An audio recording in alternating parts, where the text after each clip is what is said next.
Hey, everybody. Welcome back to the Relocation Rundown. I'm Aaron, I'm Geoff. and we are the Aaron and Geoff team at Compass, your Bronx residential real estate experts. We are having a wonderful guest today. That was a weird way of phrasing it. That was- We have a wonderful guest today, talking about one of the best cities that I've ever visited. Sorry to all the other ones we visited, but I really like Denver. Rhiannon here from Denver, Colorado. Hey, thanks for having me on. I'm excited to talk about Denver and why I like it. So, do you want to give a little intro about who you are and how you got to Denver? Yeah. So, Rhiannon, as you guys both said, so also at Compass, I have a team of 5 agents, so that's fun. I originally came to Denver. I guess it's now been 20 years, which is crazy to say out loud. Time is really flying, but came out here originally for college. So I swam at the University of Denver. Oh, cool. Came from New Mexico, a town nobody knows about, but then have not really found a reason to leave Denver and can't find another city that we talk about it every now and again, but I can't ever, I'm like, nothing's really better for me. So here we are. What has kept you in Denver? What about Denver do you love so much? My favorite things about Denver are the weather. I think if you like the seasons, the weather is just awesome here. We get so much sunshine. Our winters are so mild. Fall's awesome. And then just the access to all the outdoor activities.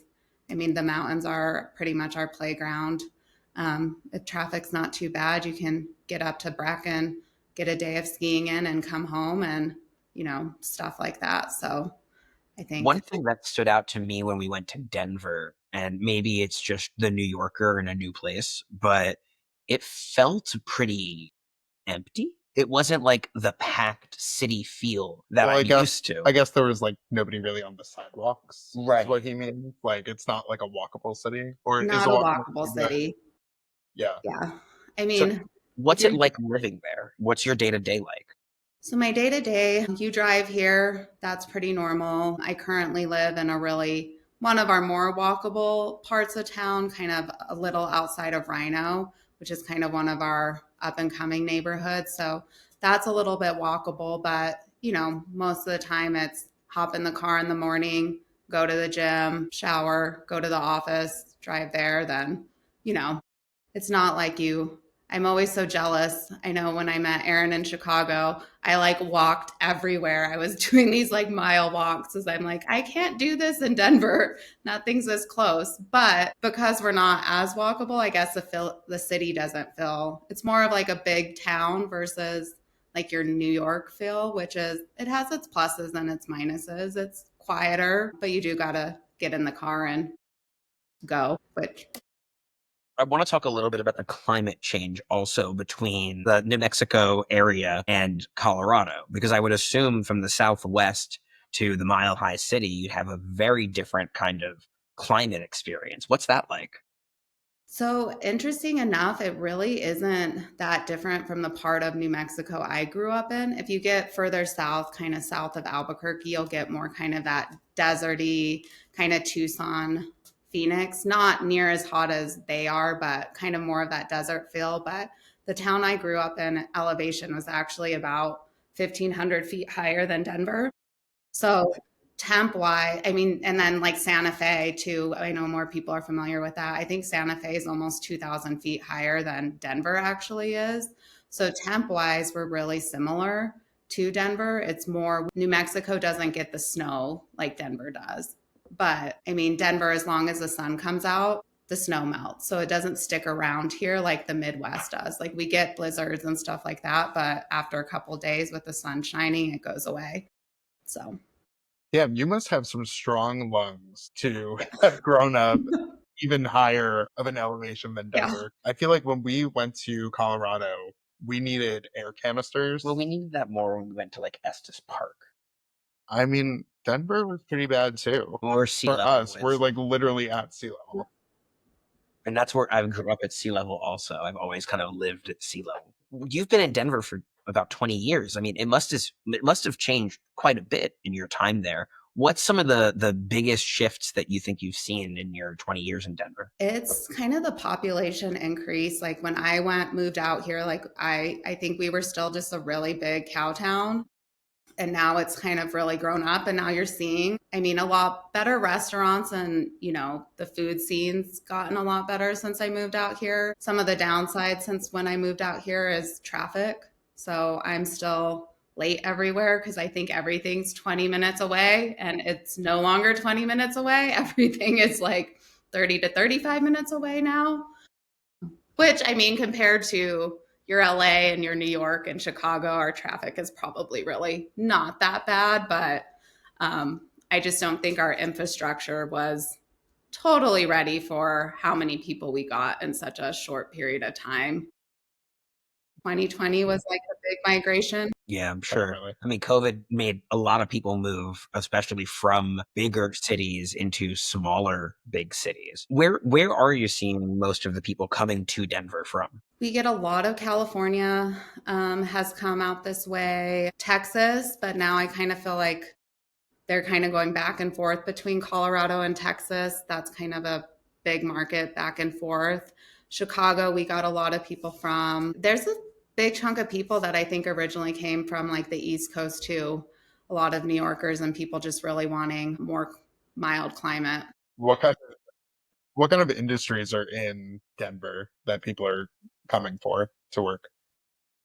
So I feel like we got a lot of real like remote workers when all of our big migration happened. And I think people really loved coming to Denver because it was so like if they're still working on the East Coast or they're working on the West Coast, the flight either, you know, to New York or to LA or to Chicago, super easy. So I think that's why a lot of people picked kind of Denver. But I mean, there's a pretty big tech population. I feel that came out here. A lot of them kind of up in Boulder. I mean, everybody I feel like who could work remote but still needed access to either coast. We have a lot of those type of people who came out here as well. What makes Denver an intricate or complex market for a buyer? Right? What are the things that maybe somebody coming from another market wouldn't be familiar with? So an example we often give on this podcast is in New York, we have co-ops. Mm-hmm. You're an attorney state. So those two things are not always things that people expect coming from other parts of the country.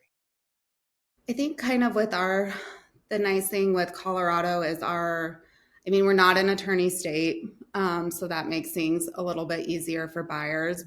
But our contracts are very like buyer heavy, which is really nice. So they kind of favor the buyer, and there's a lot more ways to kind of get out of the contracts than I feel like I've heard about in a lot of other states. So it makes it a little harder on the sellers. Here, we're really kind of at the mercy of the buyers.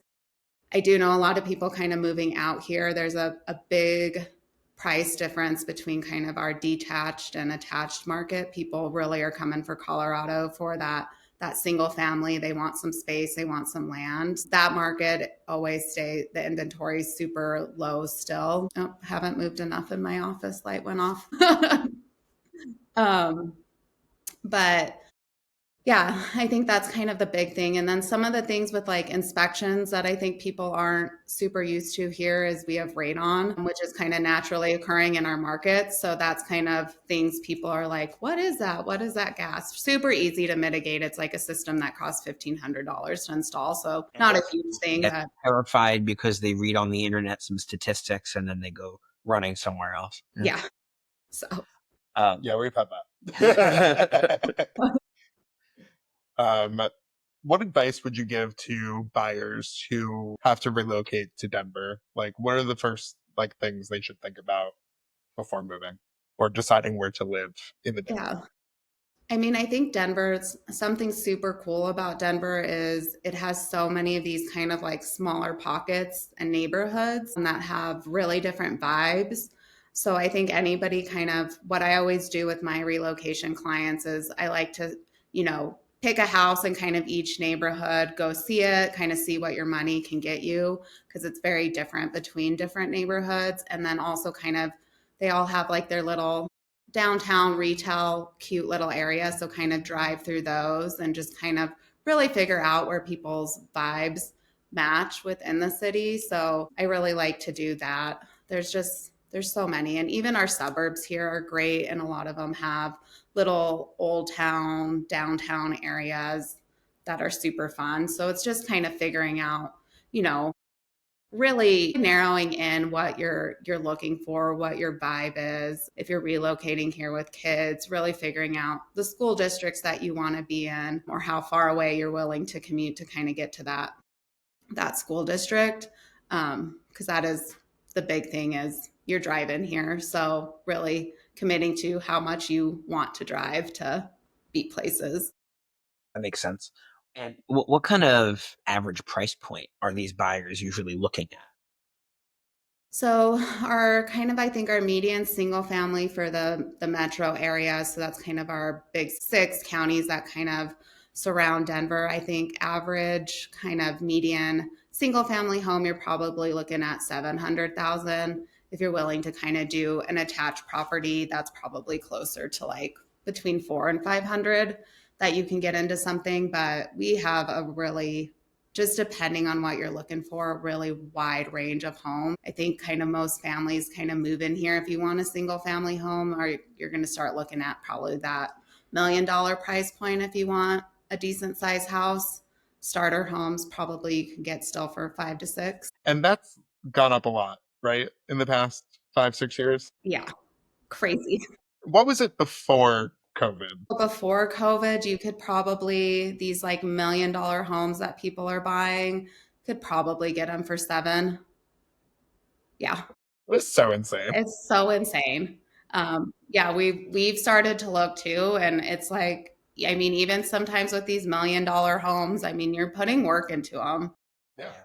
I mean, years ago, I was like, I'll never own $1 million home. That's crazy. And then you're like, Now you have to. well, that's just what they cost.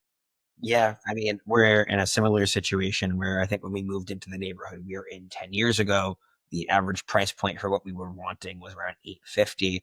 It's now closer to 1.1. And by the time we're ready to jump on it, I'm sure it'll be 1.5. So, it's just the nature of real estate. And I guess to that end, what's inventory like for you guys right now? Is it still so sparse, or is there actually like some inventory out there? We actually have some inventory. I think right now we have the most inventory in the metro area that we've had on the market since, I don't know, probably before 2015. It's still not a ton, but it's still low. I mean, buyers have options right now in Denver. I mean, your unicorn properties, the ones that are perfectly priced, perfectly remodeled, those ones are still going with multiple offers. But there's deals out there now, and the sellers are, I mean, they're motivated. Most of the people moving right now are, the 5Ds going on in their life. So they're moving for a reason. So funny you mentioned the 5Ds, because we just had our sales meeting with our team, with our agents, and we were just telling them about, well, how many Ds do we have now? 21. 21. We got a big list. It started with the 5Ds, but then we made a game out of it and just kept adding more D words. We'll share our list with you. Perfect. I need to expand. What kind of average days on market are we looking at? Is it like 1 week and we're done, or are we 30 days? Average is probably about 30 days now. Okay. That's still fast for us. Yeah. So I mean, we're like 95 days generally. wow. But we're dealing with co-ops. It's a slow market. It's like mostly apartments where there's Vertical inventory. Yeah, where there's like 10 of the same apartment, and you just wait for the one you want. Yeah. That's how it goes. If you miss out on 2D, well, 3D or 1D is going to be on the market soon enough, and if not, the H line is the flip. So you have options in New York. I guess to that end, are there apartments in the Denver area? Is there like apartment style living, condo style? Yep. So we have condos kind of primarily in downtown is kind of that. And then it's kind of the little neighborhoods that kind of just right directly outside of downtown, you'll find some condos. And if you are a condo buyer right now in Colorado, you are going to get a steal because they are not moving at all. Yeah. Well, maybe that's interesting for an investor as well, Yep. right? If Yeah, can you rent them out? You can rent them out. Some of them here with our condos, you just have to really look at the HOA guidelines. Some of them do allow short term under 30 days. It's pretty rare where they're going to let you do it short term, but there's some out there. But like a Most full term lease, like a 12-month Yeah, they lease. can do, 12 terms are usually fine. The only sometimes when we run into issues is maintaining warrantability. So if a condo complex, they like to keep it, I can't remember the exact percentage, but some of them like to maintain that warrantability to make lending a little bit easier. So yeah, Like only allowing a certain number of rentals. yeah, that way Yeah, for we all did. the loan programs. So that sometimes there'll be some where you have to get on a waiting list to be able to rent your unit out, stuff like that. But most of the buildings here, 12-month leases at least. All right, listeners, you heard it here first. If you're looking for a good rental investment opportunity, the Denver condo market might be a good place to look for a Yes. steal right now. Their days on market are in like closer to what you guys are experiencing in New York. So, and a lot of some of them are investors that are getting rid of their units. We've just seen insurance costs go up. So I think that's one of our reasons that they're hanging around so long. But Yeah. Let's talk new construction for a little bit. The new construction happening in the Denver area, what kind of housing stock are they building? Are they building single family? They're building townhouses? Like what's coming? mainly single family. Most of it is kind of on the fringe of the city. So they're building, kind of just increasing our sprawl.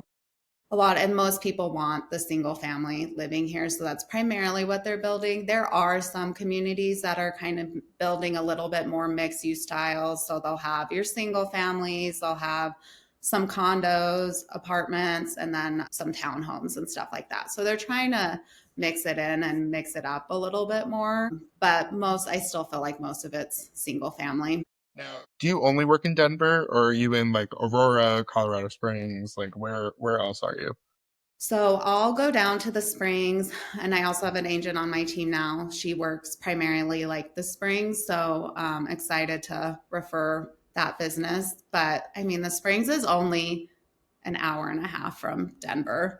So I grew up in New Mexico, so I had to drive 2 hours to get anywhere decent. So I'm like, oh, as long as I am within a 2 hour bubble, I'm fine. But I'll go up to northern Colorado, so like Fort Collins, Loveland, Okay. some of I those prefer towns to in take between. listings that I can walk to if Yeah. I can help it. I'm I like so jealous of that. within the neighborhood is my preference. Yeah.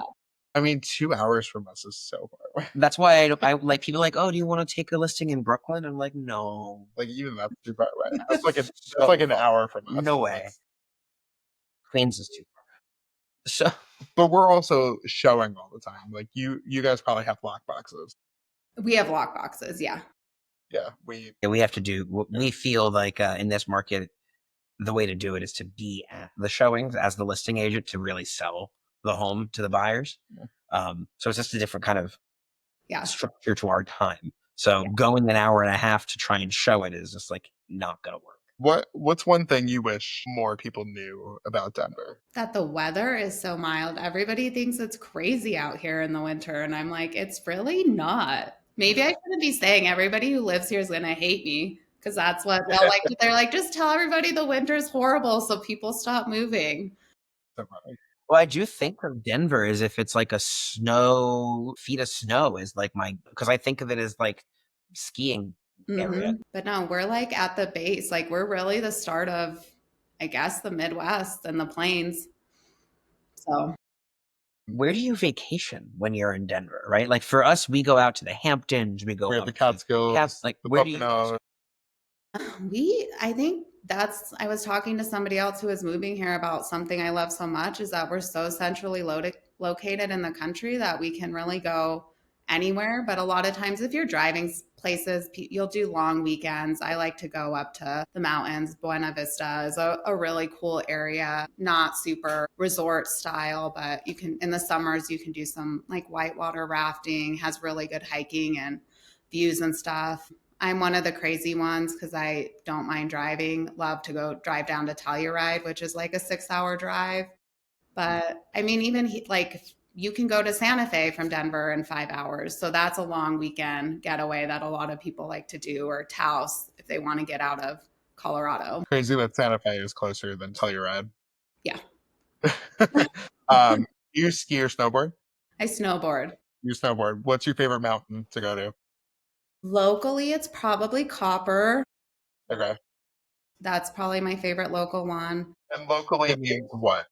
Locally means like our 70 corridor. So it's usually like if there's no traffic, you could probably get to all of these mountains within 2 hours. Okay. So Icon Pass for people who've that. Copper's my favorite. My Epic Pass people. I really like Beaver Creek. Not everybody likes Beaver Creek, but it's kind of our furthest one from Denver. So people get lazy and they stop at like, you'll hit, Breck and Keystone and Vale and all that stuff first. So people stop. So then you get to Beaver Creek and it's empty and they give you cookies. There's little like old ladies who baked chocolate chip cookies and they're just handing them out at the end of the day. It's great. I mean, that'll get me to go there too. Yeah. When we're driving, Aaron's like, "Oh, there's a DoubleTree. Do you want to stop?" They got the cookies, man. So what was I gonna say? I feel like everyone in Colorado has their outdoor activity. I assume yours is skiing and snowboarding. Do you have like a summer or a springtime outdoor activity you like? Are you a hiker? I am not a hiker. I get so bored. I have like a 2-hour workout. Like I swam in college. I'm like, get me in and get me out. I'm not one of the crazy 14 hikers. A coworker just did all of them. And I'm like, you're nuts. That's crazy. So that's the 14ers, for those who don't know. Those are like all the tallest mountains in the Rockies. Yeah, there's some that are taller, but they're all with peaks at least like 14,000 feet that you can hike. So I can't remember how many are in Colorado. There might be like 14 or 15. I'll have to ask her. But yeah, I'm like, it's like 8-hour day of hiking. I'm like, no. Yeah, no. I'm more of a nature walker.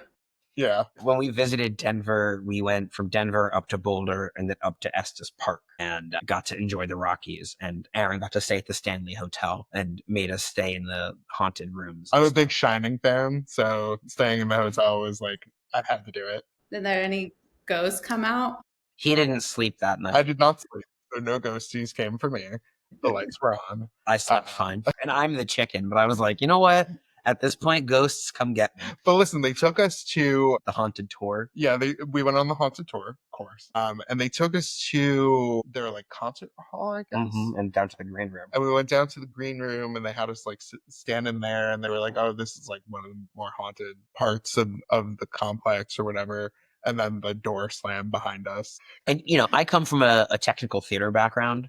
So as everyone's leaving, I'm looking at this door. All right, where's the gimmick? Come on.